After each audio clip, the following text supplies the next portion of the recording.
नाज़रीन, आपका इस्तक़बाल है इस चैनल में जिसका नाम है लुग़तुल क़ुलूब। तो इस वीडियो से हम लोग शुरू करेंगे हमारी अरबी ज़ुबान का सफ़र लेसन 1 से, ठीक है। और हम लोग इस्तेमाल करेंगे एक किताब का जिसका नाम है मिनहाजुल अरबिया, जो कि एक नहायत आसान तरीके से समझने वाली किताब है, ठीक है, और आसानी से दस्तयाब भी हो जाती है। तो इसका लिंक जो है मैं आपको डिस्क्रिप्शन में दे दूँगा।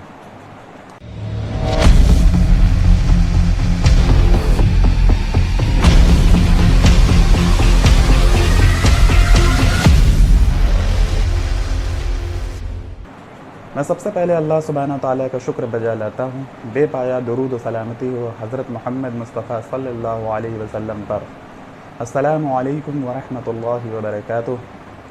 नाज़रीन, तो इस वीडियो से हम लोग लेक्चर 1 से स्टार्टिंग करेंगे मिनहाजुल अरबिया की, ठीक है। और इसको शुरू करने से पहले एक चीज़ क्लियर करना बहुत ज़रूरी है, और वो ये है कि अरेबिक के जो तमाम लेसन्स होते हैं, जो तमाम दर्स होते हैं, दुरूस होता है, ठीक है, वो आपस में एक दूसरे से कनेक्टेड होते हैं। यानी जब आप 20वां और 30वां दर्स भी पढ़ रहे होंगे तो वो भी कहीं ना कहीं फर्स्ट से, सेकंड से, थर्ड से, फोर्थ से, फिफ्थ से सब कनेक्टेड होगा, ठीक है। तो इन्हें अच्छी तरीके से समझने के लिए ज़रूरी है कि हर दर्स को ठीक तरीके से समझा जाए, ठीक है, और उसको सीखा जाए। तो इसी के साथ हम लोग शुरू करते हैं।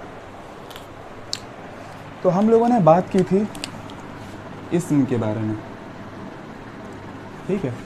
इस्म क्या होता है? ज़ाहिर है नाउन को कहते हैं हम लोग, है ना। यानी किसी भी इंसान के, किसी भी चीज़ के या किसी भी जगह के नाम को हम लोग क्या कहते हैं? इस्म कहते हैं। ये हम लोगों ने बात की थी। और हम लोगों ने ये बात की थी कि इस्म को समझने के लिए, इस्म का यूज़ करने के लिए कम से कम 4 चीज़ों का मालूम होना बहुत ज़रूरी है। एक तो आपको उसकी जिन्स पता होनी चाहिए, ठीक है। दूसरा, उसका आदत पता होना चाहिए।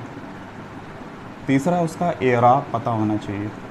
और चौथा, उसकी वसात पता होनी चाहिए, ठीक है। ये पीछे बात कर चुके हैं हम लोग। आज हम लोग बात करेंगे इसके ऊपर, वसात क्या होती है ना। तो वसात का मतलब होता है किसी भी चीज़ का फैलाव, ठीक है। तो इस्म का क्या फैलाव हो सकता है, उसको वसात कहते हैं। तो वसात के एतबार से जो इस्म होती है वो 2 तरह की होती है, ठीक है। इस्म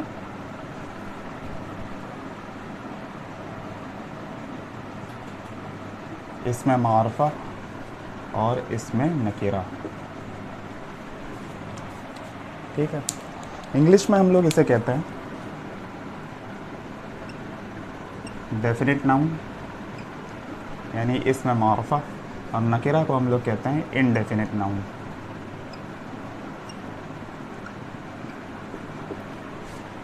इसके बारे में पढ़ेंगे डिटेल में, ठीक है।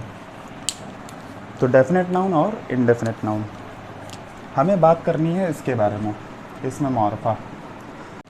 तो इसमें मारफा की 5 किस्में होती हैं, ठीक है। कौन कौन सी?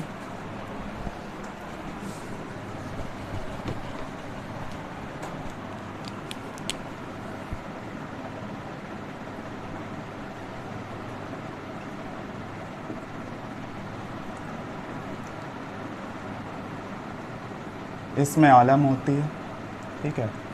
इसी तरीके से इसमें ज़मीर होती है, इसी तरीके से अस्माए इशारा होती हैं, ठीक है। इसम की प्लूरल क्या? अस्मा। अस्माए इशारा होती हैं, और अस्माए मौसूला होती हैं, ठीक है। और आखिर में मुअर्रिफ बिल्लाम होती हैं। तो इन अल्फाज को देख के डरने या घबराने की ज़रूरत नहीं है, हम लोग इनकी अभी बात नहीं कर रहे हैं, ठीक है। हम लोग कैरेक्टराइज़ कर रहे हैं अलग अलग अल्फाज को, ताकि हम ये समझ सकें जो हमारा चैप्टर है उसमें आने वाले वर्ड्स, ठीक है, एग्जैक्टली कहाँ से ओरिजिनेट कर रहे हैं और कहाँ से लिए गए हैं, ठीक है। तो इसमें आलम को हम लोग कहते हैं प्रॉपर नाउन, बचपन से पढ़ते आ रहे हैं। यानी किसी प्रॉपर इंसान के नाम को, जगह के नाम को, ठीक है, या चीज़ के नाम को हम लोग क्या कहते हैं, इसमें आलम कहते हैं। जैसे जैद है, ठीक है, खालिद है, अबू बकर है, ये किसी इंसान के नाम है। या किसी जगह का नाम ले सकते हैं आप, जैसे मक्का है, ठीक है। तो ये सब क्या हैं, इसमें आलम में आते हैं, ये प्रॉपर नाउन है, ठीक है। जैसे जैद, ठीक है, मक्का।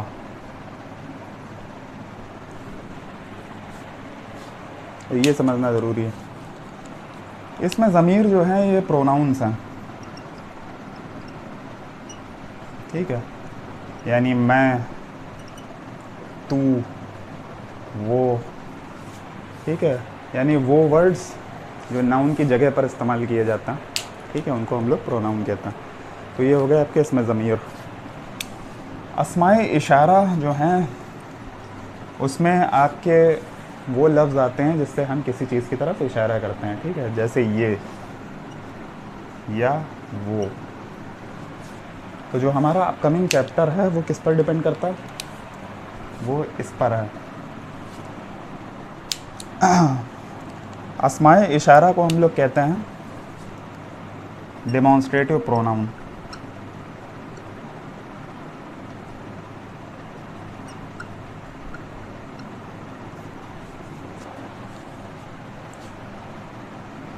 अस्माए मौसूला को हम लोग कहते हैं रिलेटिव प्रोनाउंस।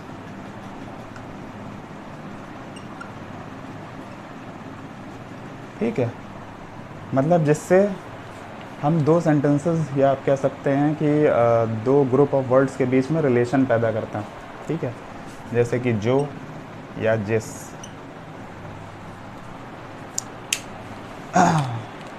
ठीक है। जैसे अरबी में हम लोग अल्लज़ी इस्तेमाल करते हैं, तो वो इसके अंडर आएंगे।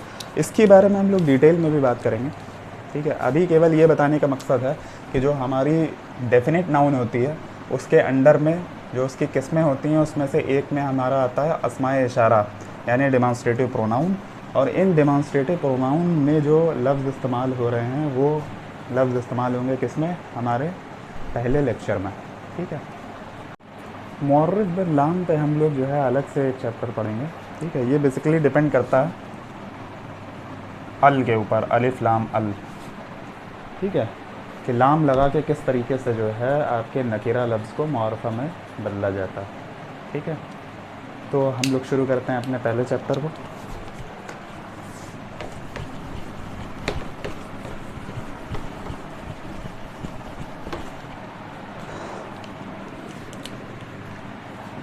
तो आपका दर्स 1, ठीक है। ये कहाँ से है, ज़ाहिर सी बात है मिनहाजुल अरबिया नाम की जो किताब है उसमें से। तो सबसे पहले हम लोग वर्ड मीनिंग्स देख लेते हैं।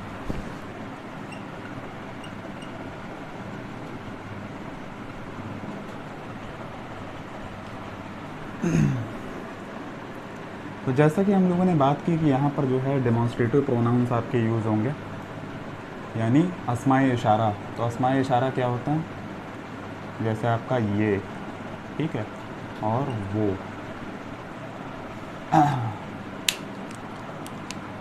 तो ये के लिए क्या आपकी अरबी इस्तेमाल होती है, हाजा। और वो के लिए क्या अरबी इस्तेमाल होती है, वालिका, ठीक है। आसान से अल्फाज हैं, बहुत ज़्यादा यूज़ होते हैं, बहुत ज़्यादा हम लोग सुनते हुए आए हैं, इसमें कोई दिक्कत नहीं है। हाजा और वालिका, ठीक है। और कुछ वर्ड्स देख लेता।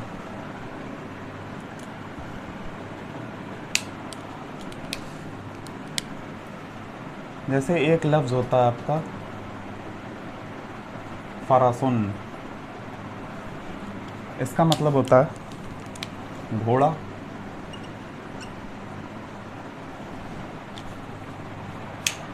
ठीक है। इसी तरह एक लफ्ज़ होता है जमलुन, और जमलुन के क्या माने होता है, ऊँट के,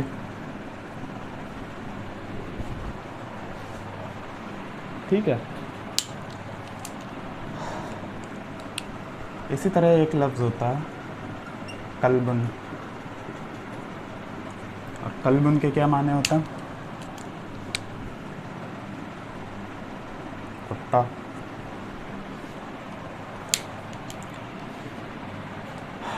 तो ये हो जाते हैं आपके वर्ड मीनिंग्स। ठीक है, अब हम लोग बात करते हैं दर्स की। तो आपका चैप्टर आप देखते हैं मिनहाजुल अरबिया का पहला जो दर्स है उसमें सेंटेंसेस दे रखे हैं। ठीक है, जैसे हादा किताबुन। ठीक है, तो हादा का क्या मतलब हुआ? ये, है ना। और किताबुन का क्या मतलब हुआ?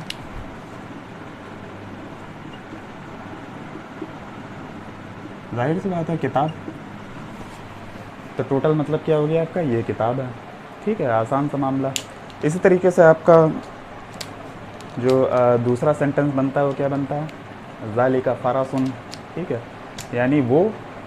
भाई ज़ालिका का क्या मतलब हुआ? वो। ठीक है, और फ़रासुन का क्या मतलब हुआ? घोड़ा। तो मतलब क्या बन गया इससे टोटल? वो घोड़ा है। ठीक है, इसके बाद आ जाता है आपका क्या? ज़ालिका कल्बुन। ठीक है, तो फिर से ज़ालिका का मतलब क्या हुआ? वो। आपके सामने वर्ड मीनिंग्स लिखी हुई हैं। और कल्बुन का मतलब कुत्ता, यानी वो कुत्ता है। तो सिंपली जितने भी वर्ड्स हैं इसी तरीके से यूज़ किए जाते हैं। ठीक है, सेंटेंस बना के। इसी तरीके से आपका आता है हाजा जमलुन। ठीक है, तो हाजा के माने होते हैं ये, और जमलुन का माना होता है ऊँट, यानी ये ऊँट है। ठीक है, तो ये हम लोगों ने मीनिंग देख लिए जो भी लेसन्स के अंदर थे। ठीक है, अब इसमें जो है आपको कुछ वर्ड्स दिए गए हैं जिसका आपको तर्जुमा करना है ना, और कुछ सेंटेंसेस दिए गए हैं उर्दू में जिनको अरबी में ट्रांसलेट करना। तो ये आपने करना है। ठीक है, पॉजिटिवली। और अगर इसमें से कुछ फंसता है तो आपको कमेंट में पूछना है। ठीक है, जो इनमें से कुछ टफ चीज़ें हैं उनको हम लोग डिस्कस कर लेते हैं। जैसे तर्जुमे वाले सेक्शन में आपके 2 सेंटेंसेस हैं। ठीक है,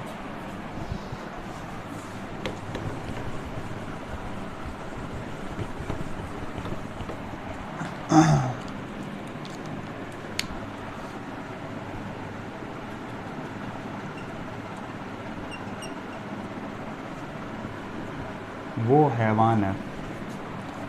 ठीक है, तो इसका क्या आप अरबी में कैसे तर्जुमा करेंगे?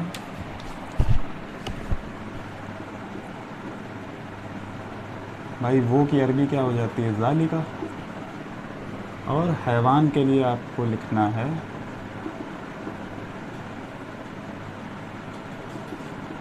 हयावानुन। ठीक है, तो इस तरीके से आपका ये हो जाता है क्या तर्जुमा अरबी में। ठीक है, ज़ालिका हयावानुन, ना कि ज़ालिका हैवानुन।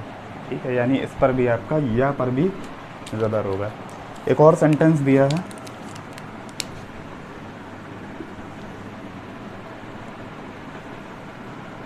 ये सवाल है। ठीक है, तो इसकी अरबी क्या बनेगी? ये के लिए हादा, और सवाल के लिए सुवालुन। ठीक है, सवाल नहीं कहा जाता, असल में जो करेक्ट प्रोनंसिएशन है वो सुवाल होता है। इसलिए आपने देखा होगा कई बार बयान सुनते हुए सुना होगा कि जो बड़े उलमा होते हैं वो सवाल को सुवाल ही बोलते हैं। ठीक है, तो इस तरीके से आपके तमाम जो सेंटेंसेस हैं वो बन जाते हैं, है ना। और अगर फिर भी किसी में दिक्कत आती है तो आप पूछ सकते हैं, इसे आप पूरा करिए। तो हम लोगों ने बात की अस्माए इशारा के बारे में। ठीक है,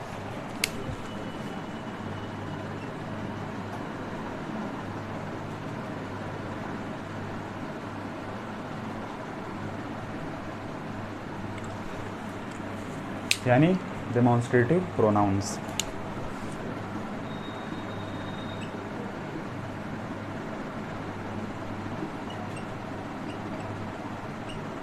ठीक है, कौन कौन से?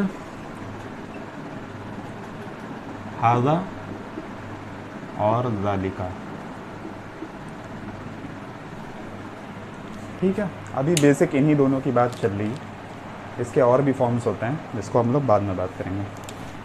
तो हाजा के माने होते हैं ये, और ज़ालिका का मतलब होता है वो। ठीक है, उर्दू में थोड़ा सा इसमें और चेंज होता है, और कहीं कहीं दो वर्ड और भी यूज़ होते हैं, जैसे हाजा को इस भी कहा जाता है और ज़ालिका को उस भी कहा जाता है। ठीक है, आगे हम लोग एग्ज़ाम्पल देखेंगे तो समझ में आ जाएगा। एक और चीज़ इसमें क्लियर करना ज़रूरी है कि जब भी हाजा का इस्तेमाल होता है, ठीक है, तो हाजा का जो रिलेशन होता है वो किसी न किसी करीब चीज़ से होता है ना। जैसे आपके करीब में कोई कलम पड़ा हुआ है तो आप कहते हैं ये कलम है, और अगर आपसे दूर किसी टेबल पर किताब रखी हुई है तो आप कहेंगे कि वो किताब है।